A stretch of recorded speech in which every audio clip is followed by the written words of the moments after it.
अब हम पढ़ने वाले हैं स्ट्रक्चर ऑफ स्टमक। पिछले वीडियो में हम लोग डाइजेस्टिव सिस्टम को पढ़े थे। अब उसी में स्पेसिफिक पढ़ने वाले हैं स्टमक का स्ट्रक्चर और उसका फंक्शन क्या होता है। कि इंपॉर्टेंट, बहुत ही इंपॉर्टेंट ऑर्गन है डाइजेस्टिव सिस्टम का, बहुत ही इंपॉर्टेंट रोल होता है। उसका रोल क्या होता है, उसमें क्या क्या पार्ट्स होते हैं, क्या क्या सेल्स होते हैं, किस प्रकार डाइजेशन में हेल्प करता है, एक एक करके पढ़ेंगे। ठीक है, सबसे पहले स्ट्रक्चर देख लेते हैं। अपने को फिजियोलॉजी में जितना भी चीज पढ़ेंगे पहले उसका स्ट्रक्चर पता होना चाहिए, तभी अपन आगे बढ़ पाएंगे। तो स्ट्रक्चर ऑफ स्टमक में पिछले वीडियो में भी आपको बताया गया था कि स्टमक के 4 पार्ट होते हैं। क्या क्या पार्ट होते हैं, ये देखिए। पहले ये मैंने स्ट्रक्चर बनाया है, ये जो मैंने बनाया है डायफ्राम बनाया है। क्या बनाया है, डायफ्राम। डायफ्राम क्या करता है, जो अपना चेस्ट कैविटी को, थोरेसिक कैविटी को किससे अलग करता है, एब्डोमिनल कैविटी को। ऐसे डोम शेप स्ट्रक्चर होता है डायफ्राम, मस्कुलर स्ट्रक्चर होता है। इसके ऊपर क्या होगा, इसोफेगस होगा। ऊपर इसोफेगस होता है, वही कंटिन्यू होता है क्या में, स्टमक में कंटिन्यू होता है। फिर इसोफेगस का वो पार्ट जो कि स्टमक में खुलता है उसको क्या बोलते हैं, कार्डियक पार्ट बोलते हैं। ये पार्ट क्या है, कार्डियक पार्ट है। ये पहला पार्ट होता है कार्डियक। फिर इसके ऊपर वाला भाग, ऊपर वाला भाग क्या होता है, ये वाला भाग होता है फंडस पार्ट। क्या बोलते हैं, फंडिक या फिर फंडस पार्ट बोलते हैं। मैक्सिमम पोर्शन कौन से पार्ट का होता है, बॉडी। ये दिख रहा है ना, मैक्सिमम पोर्शन कौन सा पार्ट होता है, इसको क्या बोलते हैं, बॉडी बोला जाता है, बॉडी। ठीक है। और एक और पार्ट होता है जो सबसे नीचे आगे जाके वो ड्यूडेनम में खुलेगा, उसके पर एक पार्ट होता है, उस पार्ट को बोला जाता है पाइलोरस। क्या पार्ट बोला जाता है, पाइलोरस। तो स्टमक के 4 पार्ट होते हैं, कार्डियक होता है, फंडस होता है, फंडस होता है, बॉडी होता है और पाइलोरस होता है। अब देखते हैं, 2 स्फिंक्टर होते हैं स्टमक में। क्या होते हैं, 2 स्फिंक्टर। स्फिंक्टर का क्या रोल है, जैसे ये देखिए, ये जो स्फिंक्टर है, ऊपर वाले स्फिंक्टर का नाम है गैस्ट्रोइसोफेजियल स्फिंक्टर। क्या नाम है, गैस्ट्रोइसोफेजियल स्फिंक्टर। नीचे भी एक स्फिंक्टर है जिसका नाम है पाइलोरिक स्फिंक्टर। अब इस स्फिंक्टर का काम क्या होता है, स्फिंक्टर का काम ये है कि जो भी फूड मटेरियल आएगा यूनिडायरेक्शनल हो, बाई डायरेक्शनल नहीं हो। मतलब इसोफेगस से जो फूड मटेरियल आया स्टमक में वापस से नहीं जाना चाहिए, नॉर्मल कंडीशन में वापस से नहीं जाना चाहिए। वॉमिट हो जाए या कुछ हो जाए उसमें अलग बात है, अब इसमें स्फिंक्टर में कोई प्रॉब्लम हो जाए तब बात अलग है। लेकिन नॉर्मल कंडीशन में जो भी फूड मटेरियल आ रहा है, एक बार स्टमक में आ गया तो वापस से रिजर्विटेट नहीं होना चाहिए। ठीक है, तो ये होता है क्या, गैस्ट्रोइसोफेजियल स्फिंक्टर का काम। वैसे ही पाइलोरिक स्फिंक्टर काम होता है, जो भी स्टमक से खाना कहां जाएगा, हमारा ड्यूडिनम में जाएगा। स्मॉल इंटेस्टाइन में जाता है ना, स्मॉल इंटेस्टाइन के फर्स्ट पार्ट क्या बोला जाता है, ड्यूडिनम बोला जाता है। ठीक है, तो पाइलोरिक स्फिंक्टर काम होता है, जो भी पाइलोरस पार्ट ऑफ स्टमक से खाना गया है ड्यूडिनम में वापस नहीं आना चाहिए। कहां पे, स्टमक में वापस नहीं आना चाहिए। इसके बाद हमको ये देखना है कि स्टमक में देखो 2 कर्व होते हैं। क्या होते हैं, कर्व। ये एक कर्व होता है और ये एक कर्व होता है, 2 कर्व है। तो जो बड़े वाला कर्व होता है उसको क्या बोलते हैं, ग्रेटर कर्वेचर। क्या बोलते हैं, ग्रेटर कर्वेचर बोलते हैं। जो छोटे वाला कर्व होता है उसको बोलते हैं लेसर कर्वेचर। बड़े वाले कर्व को क्या बोलते हैं, ग्रेटर कर्वेचर, और छोटे वाले कर्व को लेसर कर्वेचर बोलते हैं। तो ये मोटा मोटा क्या है, स्ट्रक्चर ऑफ स्टमक है। ठीक है, इसमें हम लोग ये सब देख लिए, 4 पार्ट्स देख लिए, उसके 2 स्फिंक्टर देख लिए, 2 कर्व्स देख लिए। ठीक है, अब अपन आते हैं ना वॉल। स्टमक का जो वॉल होता है उसमें कौन कौन से लेयर होते हैं और किस किस वॉल का क्या क्या काम होता है, वॉल्स के बारे में पढ़ेंगे। फिर सेल्स के बारे में पढ़ेंगे, स्टमक के सेल्स के बारे में, वॉल के बारे में पढ़ते हैं। पर इसको मिटा देते हैं, ये तो हमारा स्ट्रक्चर तो हो गया। देखिए वॉल, वॉल मतलब जैसे स्टमक है हमारा, स्टमक जो बनाया गया था, कोई भी इंटेस्टाइन का कोई भी स्ट्रक्चर हो उसको बनाया गया है तो उसका वॉल है। वॉल है मतलब ये जो वॉल है, ये जो लेयर है, ये मल्टीपल लेयर से बना है। स्टमक का वॉल क्या है, मल्टीपल लेयर से बना है। तो उसी को अपन पढ़ते हैं क्या, 4 लेयर का होता है। क्या क्या होता है, देखो सबसे आउटर मोस्ट होता है सिरोसा। ये क्या होता है, आउटर होता है।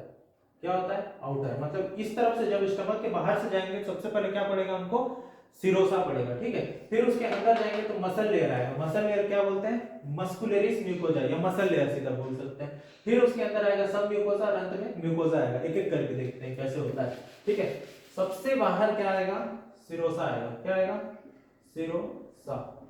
सिरोसा जितने भी विसरल ऑर्गन है, सारे विसरल ऑर्गन, चाहे वो हमारा स्टमक हो, चाहे लीवर हो, चाहे किडनी हो, सबके बाहर क्या आएगा, सिरोसा आएगा। और सिरोसा में एक स्पेशल एपिथेलियम होता है जिसको क्या बोलते हैं, मेसोथेलियम। मेसोथेलियम सारे किसमें आएंगे, विसरल ऑर्गन्स में।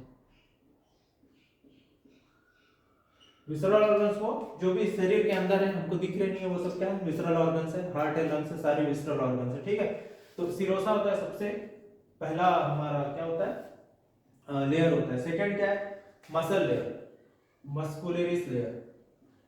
मस्कुलरिस या मसल लेयर, 2 प्रकार के मसल होते हैं। एक होता है सर्कुलर मसल, और एक होता है लॉन्गिट्यूडिनल मसल, लॉन्गिट्यूडिनल, ठीक है। सर्कुलर मसल होते हैं, ऐसे ऐसे ऐसे ऐसे कुछ मसल होते हैं, और कुछ होते हैं लॉन्गिट्यूडिनल मसल होते हैं, लॉन्गिट्यूडिनल होते हैं, ठीक है ना। तो ये दोनों होते हैं मसल लेयर में। भाई स्टमक को भी तो कॉन्ट्रैक्ट और डायलेट होना है ना, किसी भी चीज को कॉन्ट्रैक्ट और डायलेट होने के लिए क्या चाहिए, मसल चाहिए ना।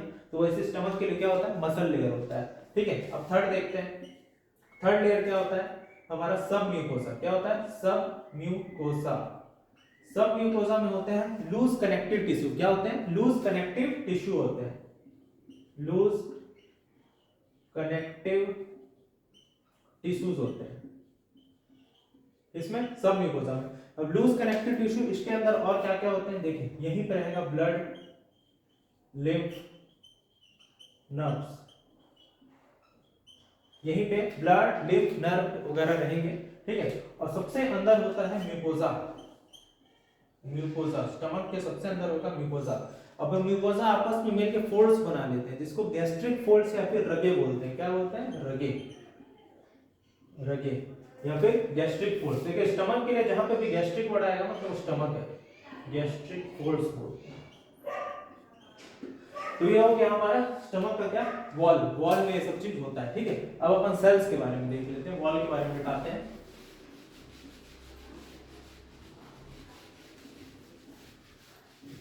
ठीक है। सेल्स होते हैं स्टमक में, मेनली 3 टाइप के सेल होते हैं। एक होता है म्यूकस सेल होता है, दूसरा होता है हमारा चीफ सेल, पेप्टिक सेल होता है, और तीसरा पैराइटल सेल या फिर ऑक्जेंटिक सेल होता है, ऑक्जेंटिक सेल, ठीक है। फर्स्ट सेल क्या होता है, म्यूकस सेल, म्यूकस सेल। देखो म्यूकस सेल का क्या क्या होता है, म्यूकस सीक्रेट करना। क्या सीक्रेट करना, सीक्रेशन ऑफ म्यूकस। हमारे स्टमक में बहुत सारे मटेरियल जा रहे हैं, एसिड भी सीक्रेट होता है स्टमक में। अभी अपन देखेंगे HCl एसिड भी सीक्रेट होता है, कुछ सेल होते हैं जो एसिड बनाते हैं। और जो भी हम खाना खा रहे हैं स्पाइसी है, हमारे स्टमक के वॉल को खुद डैमेज कर सकता है। तो उस डैमेज को बचाने के लिए कौन सा क्या जरूरी है, म्यूकस जरूरी है। तो वही म्यूकस को कौन सीक्रेट करते हैं, secretion of mucus, mucus cell करते हैं, ठीक है। सेकंड देखते हैं चीफ सेल,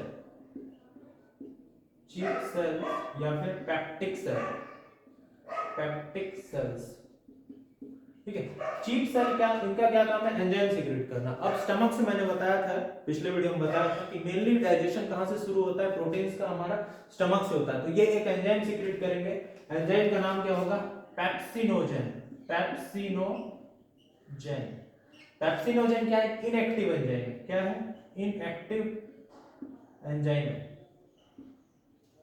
कोई भी चीज इनएक्टिव है तो उसको क्या होना पड़ेगा, एक्टिव होना पड़ेगा। एक्टिव होने के लिए क्या चाहिए, HCl चाहिए। HCl एसिड इसको एक्टिव करता है, और ये क्या बना देता है, पेप्सिन, पेप्सिन एंजाइम बन जाता है। फिर ये क्या करता है, पेप्सिन डाइजेशन ऑफ प्रोटीन्स करता है। क्या करता है, डाइजेशन ऑफ प्रोटीन्स। प्रोटीन्स का डाइजेशन कौन करता है, पेप्सिन एंजाइम करता है। तो पेप्सिन एंजाइम कहां सीक्रेट हुआ, पेप्सिनोजेन, इनएक्टिव से एक्टिव में आया, पेप्सिन हुआ, और इसको कौन सीक्रेट किया, चीफ सेल या फिर पेप्टिक सेल ऑफ स्टमक। अब तीसरा देखते हैं, तीसरे प्रकार के जो सेल हैं जिसको बोलते हैं पैराइटल सेल। क्या बोलते हैं, पैराइटल या फिर ऑक्जेंटिक सेल्स।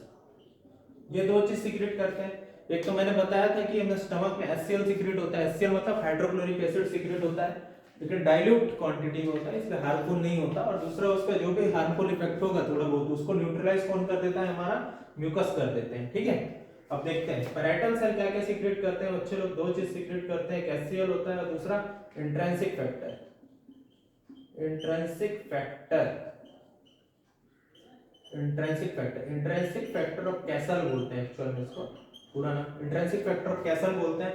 HCl, HCl का क्या रोल है, HCl का रोल है एंजाइम को एक्टिवेट करना। क्या करना, एंजाइम को एक्टिवेट करना। स्टमक में क्या है, डाइजेशन के लिए कौन सा मीडियम चाहिए, एसिडिक मीडियम चाहिए, तो मीडियम को एसिडिक बनाता है और एंजाइम को एक्टिवेट करता है। और दूसरा इंट्रिंसिक फैक्टर ऑफ कैसल का क्या काम है, ये विटामिन B12, बी कॉम्प्लेक्स जो बी विटामिन होता है, उसमें बहुत सारे विटामिन होते हैं, तो विटामिन B12 क्या क्या करता है, ये अब्जॉर्प्शन करता है।